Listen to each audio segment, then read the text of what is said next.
and I'm going to present you Openconnect Vpn.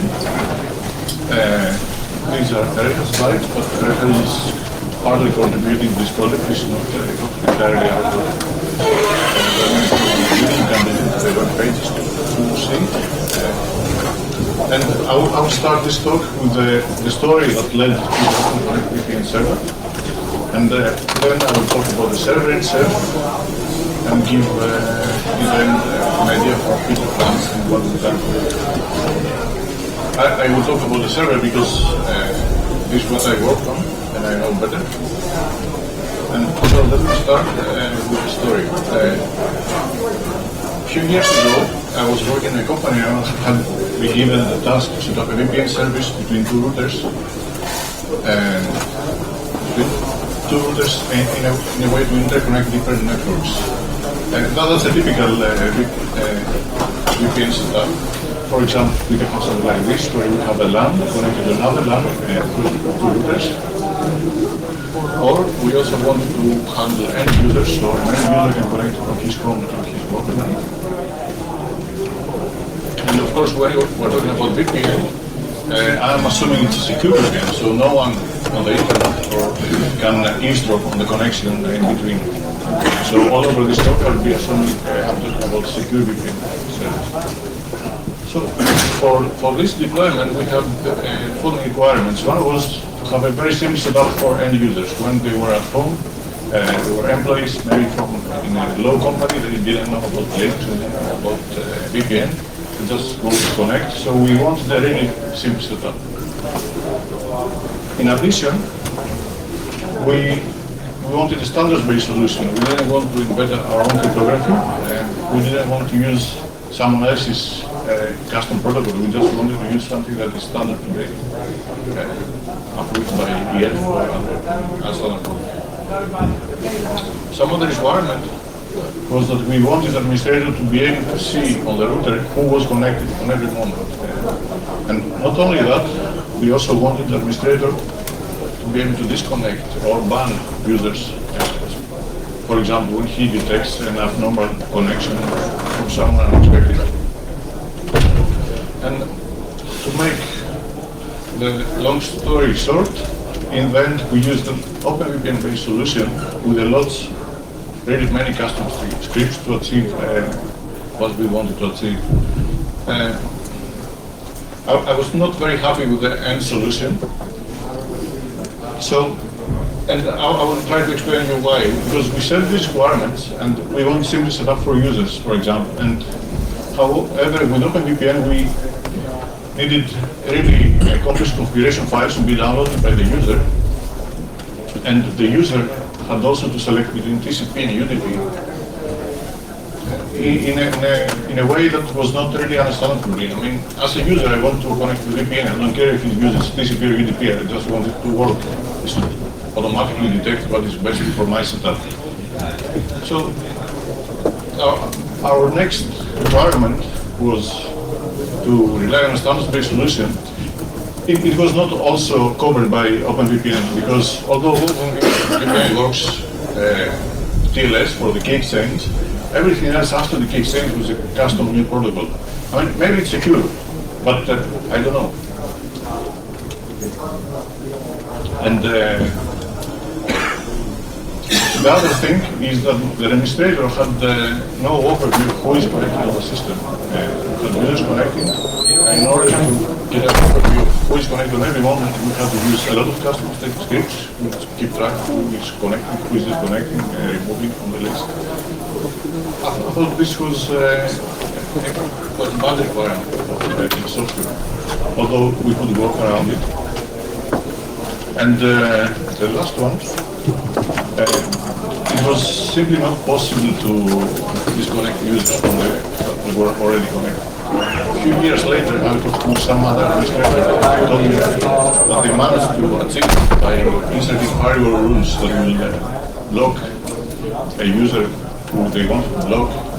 But I thought that this was really a hack rather than a solution. You just put a firewall rule there, you block the user who is already connected, so you can disconnect him. It didn't align to my days. Anyway, this was in the past. I quit this job. I had another job in the university, and I received this email. You don't have to read it. It was from David Woodhouse, and he was asking me to add an enhancement to Node.js that I was working on. And that enhancement was to add datagram TLS support for a pre-draft version of the standard. I was wondering why it was that, and that was because David was working on Openconnect client, which is a Cisco AnyConnect compatible client that is based on TLS and datagram TLS. I checked further on AnyConnect on Cisco's protocol, and it was a proprietary VPN implementation, but it was based on standard protocols. So, and how it was on a high level, it was a VPN channel. It was established over an HTTP session. You started an HTTP session, you did authentication, and then you issued a connect, and you were connected to the VPN. And optionally, after you connect to the VPN using TCP and HTTPS, you could initiate a UDP channel. And the UDP channel was secured using datagram TLS, a pre-draft version. So we also had, as I mentioned, David was working on an open source compatible client, Connect.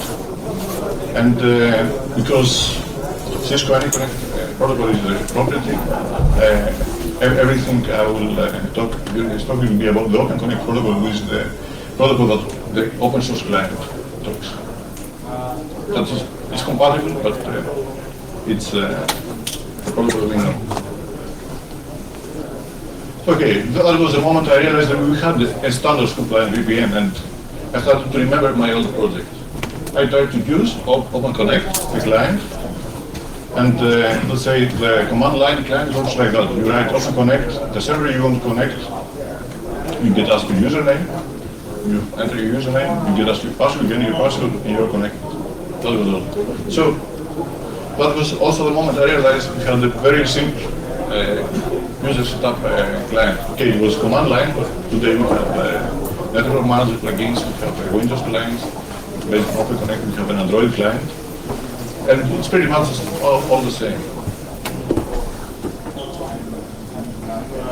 So from the initial requirements, we had already fulfilled the two, but there was no server side. So I decided to write this server side, and I said, okay, since I'm going to write the server side, let's make it better than any existing solution. So I wanted to isolate the users between themselves. So if there is a bug on the server, and no user will be able to see the package of another user, or if there is also to operate under the least possible privilege, so that if there is a bug on the handling code for the client, you will not be able to, let's say, escalate and get control of the main system. So I'm going to talk about the server more now. The project started in 2013. Today we interoperate with both Openconnect and AnyConnect clients, and it's developed primarily on Linux and it's ported later to BSD systems by volunteers.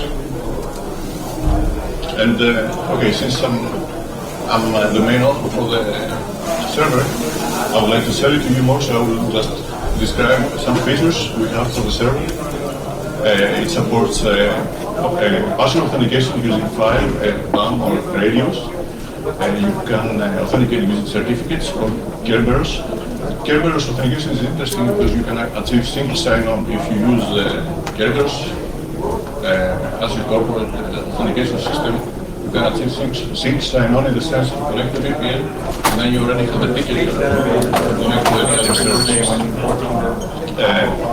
You can set the resource limits per client or per groups of clients using C groups or limit the bandwidth. With C groups you can limit also the CPU time, but some groups of users can take. Something that is often not considered, but it's quite important today, that processing scales with the number of CPUs. The more CPUs you have in your system, the more clients you can serve. And that's particularly interesting when we have systems today with ARM servers that have 128 CPUs or something like this. And of course, we support compression using LZS. It's a very old algorithm. It's supported by AnyConnect. And LZ4, it's a pretty modern algorithm. Of course, TLS 1.2, data TLS 1.2, and online user management. So, in addition, I mentioned before that I wanted to make it quite safe for the users and to isolate the rest of the system. And the way I isolate the server process from the main system was using syscall. So there is a filter limiting the number of syscalls that the working process can operate, isolating users from the main system. And also, all authentication is held on a separate security module, which is a separate process. And it uses IPC to communicate with the process that authenticates you. So this also covers the user isolation and least privilege requirements that I set for the server. And now I'm going to describe you the control tool that it's used to administer the server. It's called OC control. You run it and you end up in a page like this. If you type help, you get some commands. It's pretty much disconnect user, reload the server, show the status of the server, so all the users who are connected to a particular user, and so on. And that's from an old version of the server. Now there are a few more commands, but these are the important ones. And for example, let's say this is the show users command. You connect to the service administrator and you see who is connected, the username, the group they belong to, the IP they connected from, the real IP, the VPN IP, the device, how long they are connected, and more information. And you can get, okay, and this completes the requirement for user overview that I had originally set. And another command is the show user. In this particular example, we show the user VPN test one. We show an ID that is unique for this session. Username, what is the state, what is the user agent he used to connect. It's the Openconnect client. How much data he has transferred, how much bandwidth is the average bandwidth, and more information, such as the configuration of DNS servers. And the other requirement was to be able to disconnect the user, to ban a user. There is a command to disconnect the user, and you can disconnect not only a username but also an ID, which is a specific instance of the user, completing the requirement for user disconnection and load. So, pretty much the original project that was given to me 10 years ago, it was completed pretty recently. The requirements were completed with this server. And yeah, when a story finishes, the question is what happens afterwards. We have some future plans for the server and the Openconnect overall. We would like to extend and simplify the Openconnect protocol and, if possible, make it independent of Cisco, because they're not very cooperative. We would like to drop the legacy pre-datagram TLS 1.0 support. We would like to use only the latest existing standards. We would like to publish and standardize it, the protocol itself, not because it's based on the standard protocols, but the protocol itself, how you connect it, how you authenticate, is pretty much custom. And we would like to work on improving performance by using an in-kernel TLS and datagram TLS stack. Facebook has already sent some kernel patches on introducing an in-kernel TLS stack, and we're experimenting with utilizing it because we noticed that it improves the performance a lot in this particular scenario more than the use case of Facebook actually. So that pretty much completes my talk. These are the websites for the client, first one, and for the server, the second one. And if you have any questions, you can ask it now, or you can visit our website. Thank you, Nikos.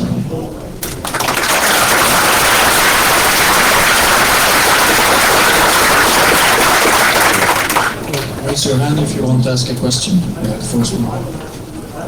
Just a quick question. I'm wondering why you implemented an entirely new server rather than adding some functionality you wanted to be to an existing server. Yeah, that's a very well connected question, but no, there's no but. The thing was that the protocol that OpenVPN was implemented was fixed. So if we had to change the protocol, we have to change most of the code base. And also the isolation thing that I wanted to put on the server was not present there. So adding it would be pretty much enormous work as you had separate components. So it was much easier to rewrite everything rather than start from OpenVPN. More questions?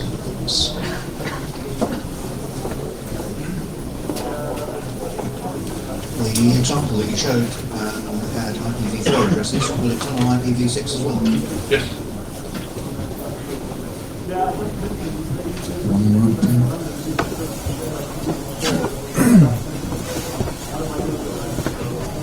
Hi there. How about the performance of it? How many concurrent users can you have on a typical server?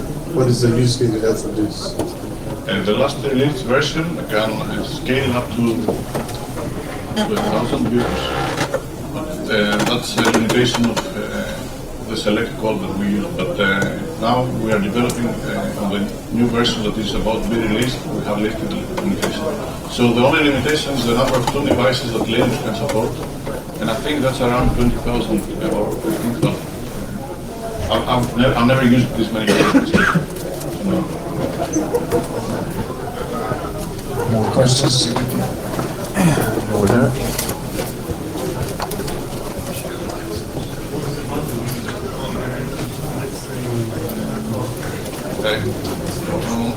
You get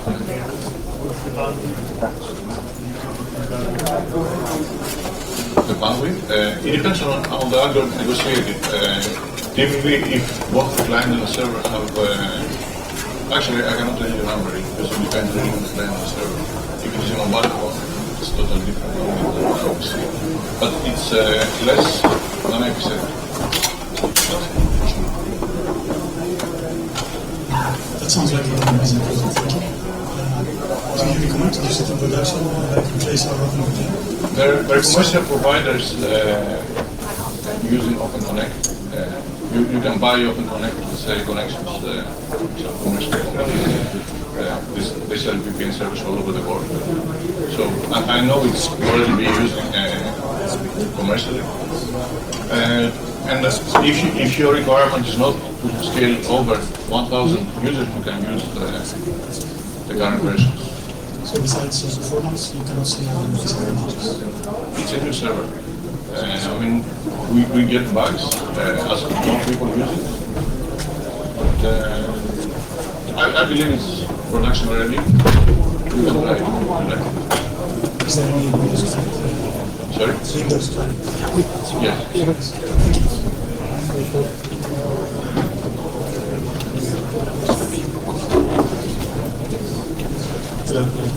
How hard is it to add another algorithm to OpenConnect? Another algorithm in what sense? The TLS algorithm? Yes, another algorithm in It uses TLS, so everything is supported by TLS.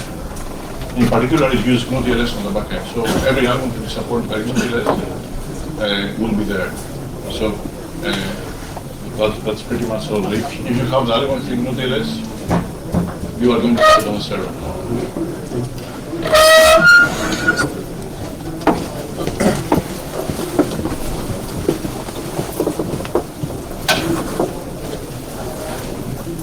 Yeah, I saw in the documentation that it's possible to offload the SSL input into load balancer. So my question is basically how much of the resources required are for the SSL encryption and decryption, and how much of service. So if you do the SSL termination on the load balancer, does that dramatically scale OCServe, or is it not that interesting? The cost on OCServe, the biggest cost thing now is the context switching between kernel space and user space, because it's a file thing in user space. That's the disadvantage with IPsec. In IPsec, you can do everything in kernel space. Thank you. So even if you switch to load balancer, the copy from user space to remain. Can be solved You can, but it's hard.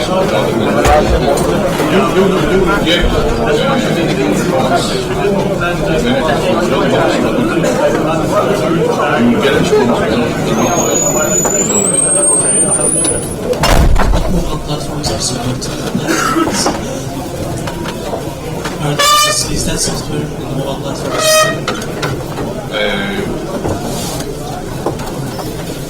I cannot talk about the closed source software, but there is closed source software that interoperates with the server. But the Openconnect client is almost avoidable.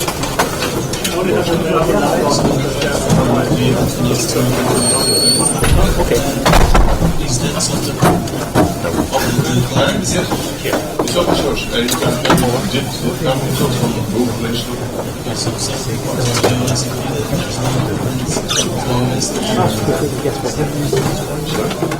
There's no iOS.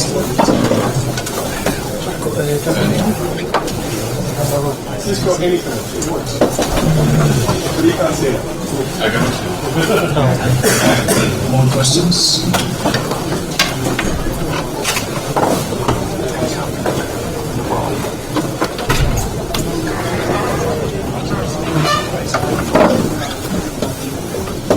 So how much tuning can you do when configuring users? Let's say you want to have some users connecting only having access to parts of the network, and other users can have access to different resources. So can you do something like, the product I'm giving is Fuse Secure by Juniper.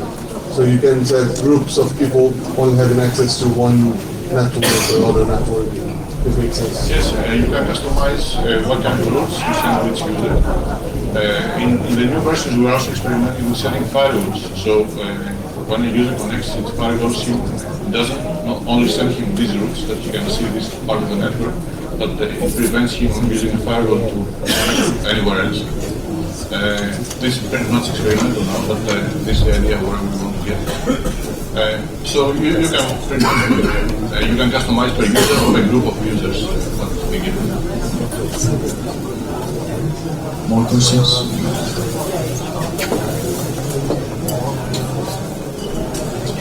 Okay, thank you, Nikos.